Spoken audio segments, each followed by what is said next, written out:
D R study centre में आपका बहुत बहुत स्वागत है बच्चों। आज शायद आपका पेपर बहुत अच्छा गया होगा, है ना। हिंदी सब्जेक्ट का पेपर कक्षा 8वीं का 2024-25 का आया हुआ है।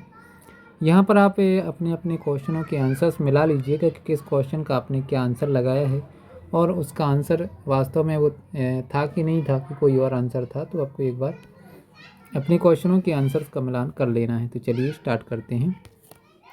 सबसे पहले यहाँ पर जो पहला प्रश्न पूछा गया है, इसमें प्रभु श्री राम के धर्म का सारथी कौन है ना। श्री राम के धर्म रथ की जो सारथी है वो कौन है। शौर्य, है ना, धैर्य, ईश्वर भजन या सत्य और शील। तो इसका जो सही जवाब है सत्य और शील, इसका राइट आंसर हो जाएगा। ठीक, जिसने भी ये सत्य और शील लगाया है आंसर, उसका बिल्कुल सही है। दूसरा प्रश्न है ना, इसका ये हो गया। दूसरा है साबरमती आश्रम कहाँ स्थापित है ना, कहाँ स्थित है। तो ये है ऑप्शन 1 है Ahmedabad, option B Nagpur, option C Surat, option D Madurai. तो इसका जो सही जवाब है ऑप्शन ए अहमदाबाद, है ना।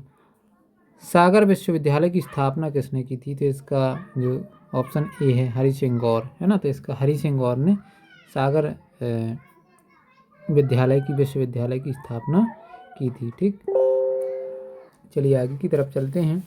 तो अगला प्रश्न जो पूछा गया था, आईसीएस की परीक्षा में बैठने वाले व्यक्ति इनमें से कौन थे। तो इसका जो सही जवाब है ऑप्शन सी सुभाष चंद्र बोस। ठीक, मैं आपका ज़्यादा टाइम नहीं लूँगा बच्चों, क्योंकि आपको अगले पेपर की भी तैयारी करनी है। ठीक, तो अगला देखिए, अमृत शब्द का पर्यायवाची क्या है। तो अमृत शब्द का पर्यायवाची आपका सही था अमीय। सुंदरता की खालिस्तान में पथ भूल न जाना पथिक कहीं, है ना। तो मृग तृष्णा में क्या लिखना था, मृग तृष्णा। एक मिनट फिर से लिख के दिखा दो, यहाँ पर तृष्णा, ऐसा मृग तृष्णा में। ठीक, भूल न जाना पथिक कहीं, सुंदरता की मृग तृष्णा में भूल न जाना पथिक कहीं, इस प्रकार से ये हो जाना था। ठीक, फिर गांधी जी का खालिस्तान, इसको देखते हैं। गांधी जी का खालिस्तान चिकित्सा पद्धति में विश्वास था। तो आयुर्वेदिक, कौन सा, आयुर्वेदिक। इसका थोड़ा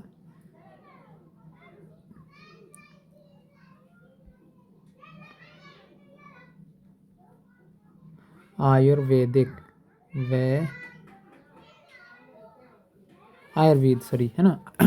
आयुर्वेद चिकित्सा में या आयुर्वेदिक चिकित्सा में गांधी जी का विश्वास था। ठीक, अगला है बिरसा मुंडा समाज के खालिस्तान बन गए। तो क्या बन गए, आदर्श बन गए, आदर्श, है ना। प्रणेता भी लिख सकते हैं, आदर्श बन गए या प्रणेता बन गए, ठीक चलेगा इसमें। बिश्नोई समाज की स्थापना कौन सी सन में हुई। तो बिश्नोई समाज की स्थापना आपको कमेंट बॉक्स में करना है, कमेंट करना है। ठीक, तो बच्चों बिश्नोई समाज की स्थापना 1885 नहीं, कब, 1485 में। ठीक, 1485 में बिश्नोई समाज की स्थापना हुई। ठीक, फिर इसके बाद देखिए आपका अगला है नीति में एक प्रत्यय जोड़कर क्या बनेगा, है ना। तो नीति में एक प्रत्यय लगाकर आपका बनेगा नैतिक। क्या बनेगा, लिख के बता देता हूँ, नैतिक। ठीक, इस प्रकार से नैतिक बनेगा। अगला प्रश्न आपके सामने दिया गया है, शिवाजी ने किसके विरुद्ध तलवार उठाई थी। तो शिवाजी ने औरंगजेब की, किसके विरुद्ध, औरंगजेब, याद रखना आपको, औरंगजेब के विरुद्ध तलवार उठाई थी। ठीक, फिर इसके बाद महाराजा छत्रसाल क्यों स्मरणीय है ना। इस प्रकार से आपके ये प्रश्न दिए गए हैं।